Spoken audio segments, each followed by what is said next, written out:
ओम नमस्ते जी। आइए कुछ एक बातों पर प्रश्नोत्तर कर लेते हैं। आजकल खान पान के विषय में बहुत ही कुप्रथाएं प्रचलित हैं। लोग कुछ भी खा लेते हैं। खाने का अर्थ है जो ना खाने के योग्य। खा और ना का अर्थ हो गया जो खाने योग्य नहीं है, वो लोग ऐसे पदार्थों को भी खा लेते हैं। अच्छा, और यहाँ भोजन का अर्थ है जो भूमि से प्राप्त किया गया अन्न। जन समूह के लिए, जन समूह कौन है? यह वही मनुष्य जन समूह है जिन मनुष्य जन समूह के लिए भूमि से प्राप्त किया गया अन्न। आइए, अन्न क्या है और खाना क्या है, दोनों में बहुत अंतर है। देखिए, अन्न वह है जो पार्थिव है, क्योंकि शरीर अन्नमय शरीर है। ठीक है, अन्न से शरीर बनता है, अन्नमय है। अन्न कहाँ से पैदा होता है? पृथ्वी से पैदा होता है। इसीलिए यह पार्थिव शरीर है, क्योंकि पृथ्वी में सारे तत्व पाए जाते हैं। इन सारे तत्वों की प्राप्ति उस अन्न के द्वारा इस शरीर को हो जाती है। फिर अन्य पदार्थों की प्राप्ति कहाँ करने जा रहे हैं लोग? देखिए, जो अहिंसा पूर्वक अन्न को अहिंसा कहते हैं, मेहनत और पुरुषार्थ करके, और जिसमें लाभ हो, हानि किंचित मात्र किसी की ना होवे। जैसे मैं भूमि के ऊपर मेहनत और पुरुषार्थ करूं, उसको उपजाऊ बनाऊं और उपजाऊ बनाकर उसमें अन्न का उत्पादन करूं और उस अन्न से अपने शरीर का पोषण करूं, यह तो आपका अहिंसा परक, अहिंसा युक्त भोजन है। और हिंसा परक जैसे आप ले लो मांस को, वो धरती से प्राप्त नहीं होता। वह कहीं धरती से उगता है क्या? क्योंकि अन्न ही धरती से उगता है जो मनुष्य के ग्रहण करने योग्य है। मांस धरती से नहीं उगता, इसीलिए वह खाने योग्य नहीं है। देखिए, इसमें हिंसा भी होती है। जैसे कोई व्यक्ति है मांसाहारी, वो किन्हीं जीवों की हत्या कर देते हैं, और हत्या करने के पश्चात यह क्या हुआ, उसको पकाता और पका के उसको भक्षण करता है। अब क्या हुआ, इसमें हिंसा करी गई है। हिंसा, कोई प्राणी अपने आप मरने तो आएगा नहीं। सभी जो ये मांस की प्रख्याति बिखेरते फिरते हैं चारों ओर, क्या यह प्रख्याति श्रेष्ठ है? अति निकृष्ट ख्याति है ये। ऐसी निकृष्ट, ऐसी हानिपरक, जिसके कारण से मनुष्य के भाव ऐसे हो जाते हैं जैसे राक्षसी भाव, इबलीस वाले भाव। अब जिसकी हानि की गई है तो वो हानिपरक है, और हानिपरक पदार्थ को जब हम ग्रहण करते हैं तो हानि करने की भावना अंदर जागृत हो जाती है।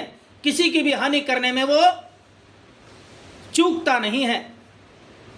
प्रत्येक व्यक्ति की हानि करने में वो सक्षम रहेगा, और ऐसा व्यक्ति भरोसा करने योग्य नहीं होता। ऐसा व्यक्ति किसी भी प्रकार के कार्य को करने में सही प्रकार से सक्षम नहीं होता। वह हमेशा करेगा तो हानिपरक ही कार्य करेगा, क्योंकि उसकी भावना हानिपरक हो गई। अब भावना कहाँ जागृत हुई? क्योंकि हानिपरक पदार्थ खाया है उसने, तो वहाँ से हानिपरक भावना जागृत हो गई। अब उसमें दुर्बलता है, क्योंकि दुर्बल प्राणी होता है उसे सबल प्राणी ही मारकर खाता है, तो दुर्बलता भी अंदर आई। क्योंकि प्राणी दुर्बल है, उसके अंदर दुर्बल भावना हो गई, दुर्बलता भी अंदर आई। अब देखो, वह प्राणी के अंदर भावना कैसी है? जो जीव है, क्योंकि ऐसा है भाई, कोई प्राणी अपने आप तो मरने आएगा नहीं। किसी के साथ जोर जबरदस्ती करना अन्याय है, न्याय संगत बिल्कुल नहीं। हिंसा है, अहिंसा बिल्कुल नहीं। देखिए, किसी भी प्राणी को ले लीजिए, किसी भी व्यक्ति को ले लीजिए, क्या वह अपनी 4 उंगलियां काट के दे देगा किसी को, ले खाओ?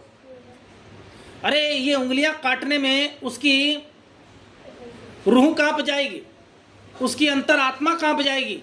अपनी ही उंगलियां काट के किसी को दे दे, जैसे आज्ञा देते हैं इनके कुरान में कि किसी भी प्राणी को मार के खा जाओ। कैसे खा जाओ भाई? क्योंकि प्राणी को मार के खाने की आज्ञा कुरान में है, बाइबल में है, अन्य पुस्तकों में है, पर वेद में नहीं है। वेद में तो अन्न के द्वारा ही अपनी क्षुधा प्यास मिटाने का युक्ति संगत प्रकरण है।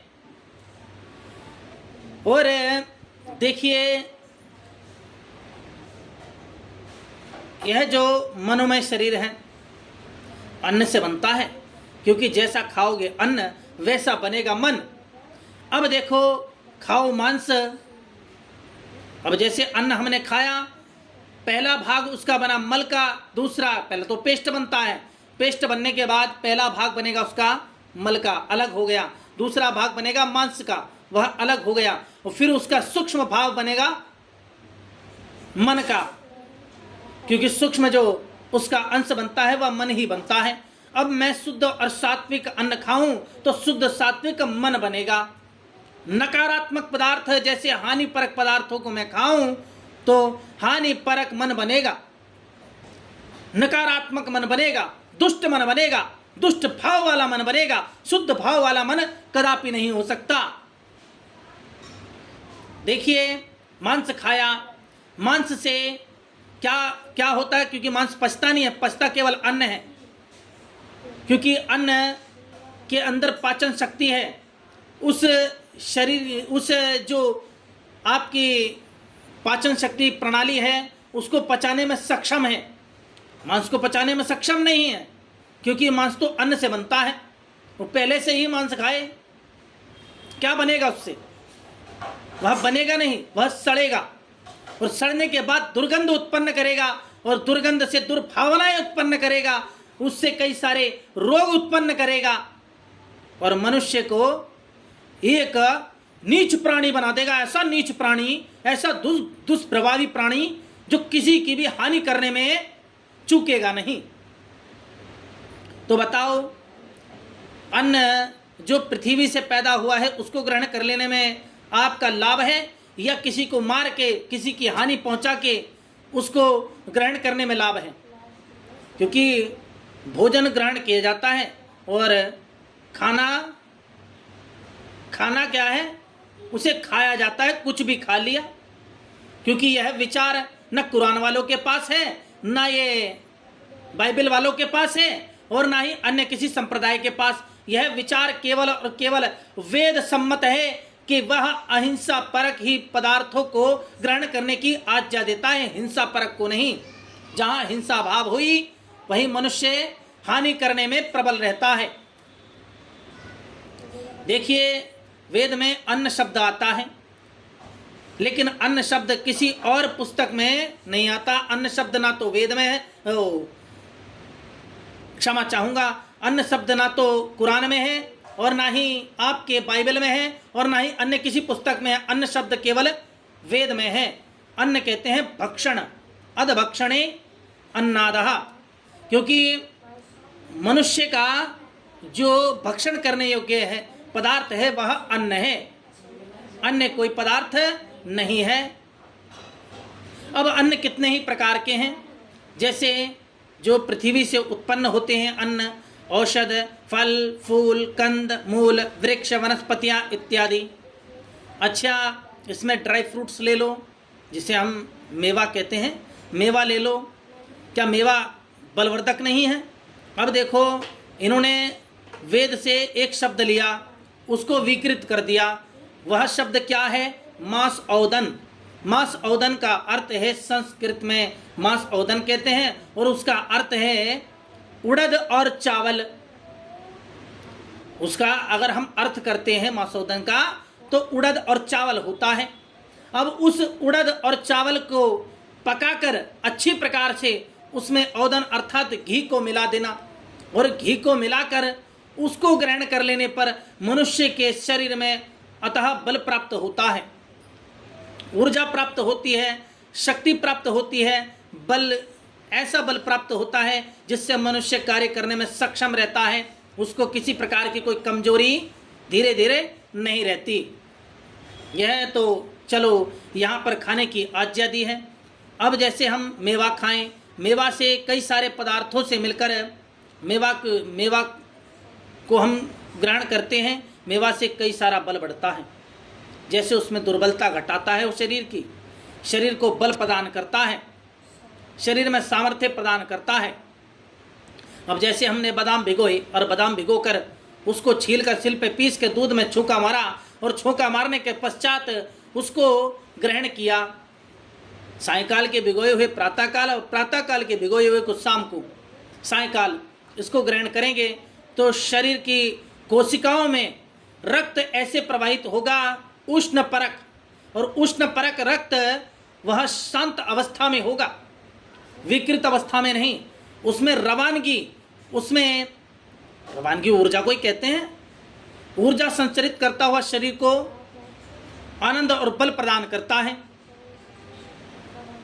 और जितना प्रसन्नचित्त मन रहेगा उतना ही प्रसन्नचित्त मनुष्य के अंदर विद्या रहेगी, और विद्या प्रसन्नचित्त मन में ही आती है, सात्विक मन में ही आती है, नकारात्मक मन में किंचित मात्र नहीं आती। इसीलिए सात्विकवान बने और ऐसे निकृष्ट मनुष्यों के